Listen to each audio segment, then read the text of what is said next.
அதற்கு பிறகு நீங்க அதற்கு முன்னாடி அந்த டிஜிபிக்கு கடிதம் போனுச்சுன்னு சொன்னாங்களா, இமெயில் வாயிலாகவும் நேரடியாக கடிதம் கொடுத்தோம். அந்த கடிதத்துடைய சாராம்சம் நமக்கு என்னன்னு தெரியும். கிரீன் காரிடர் வேணும், 0 டாலரன்ஸ் வேணும், யாருமே பக்கத்துல வரக்கூடாது, எனக்கு உச்சபட்ச பாதுகாப்பு ஒரு நாட்டோடைய குடியரசுத் தலைவருக்கோ பிரதமருக்கோ கொடுக்க வேண்டிய பாதுகாப்பு கொடுங்க, அது யாருமே ஏத்துக்க போறது கிடையாது.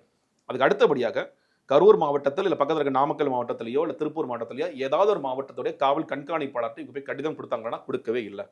நீங்க அந்த லாயர்ஸ் டீம் போய் கொடுத்திருந்தாங்கன்னா வெளியே வந்திருக்கும். இல்ல இமெயில் நாங்கள் கொடுத்திருந்தாலும் இவங்க வெளியே சொல்லியிருப்பாங்க. எங்கேயுமே நடக்கல.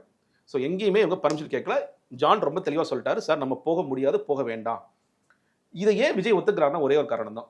விஜய்க்கு மற்றவர்கள் நலனை விட தன் நலன் ரொம்ப முக்கியம்னு பார்க்கிறார். நீங்க விஜய் வந்து பிரைவேட் சார்ட்டர்ல ஏன் வராரு?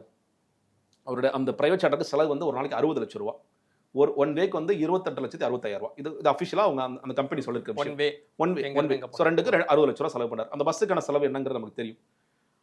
அப்படிப்பட்ட விஜய் அவர்கள் நீங்க அதே மாதிரி அந்த கரோல் இன்சிடென்ட் முடிஞ்சோன்னா ஜான் தான் இன்ஸ்ட்ரக்ஷன் கொடுக்குறாரு, சார் நீங்க முதல்ல ஊரை விட்டு கிளம்பிருங்க, கிளம்பி நீங்க போய் சேஃபா நீங்க போய் நீலாங்கரை போய் ரீச் ஆயிட்டு அதுக்கப்புறம் ட்வீட் கூட அப்புறம் போட்டுக்கலாம் சார் சொல்லி சொல்றாரு. அப்ப எல்லா நேரத்திலும் தன்னுடைய நலன் முக்கியம். ஏன்னா பவுன்சர்ஸ் எவ்வளவு பேர் வச்சிருக்காரு, வைப்பிரி பாதுகாப்பு, காவல்துறை பாதுகாப்பு, இது எல்லாத்துலயும் ஒரே ஒரு விஷயம், தன்னுடைய நலன் முக்கியம். சார் நீங்க மறுபடியும் கரூருக்கு போறீங்க, கரூர்ல மிகப்பெரிய கூட்டம் மறுபடியும் ஒன்று வருது, ஏதாவது ஒரு அசம்பாவிதம் வருது, ஏதாவது நடக்குதுன்னா நமக்கு பழி வந்துடும், அதனால நீங்க போக வேண்டாம் சார்.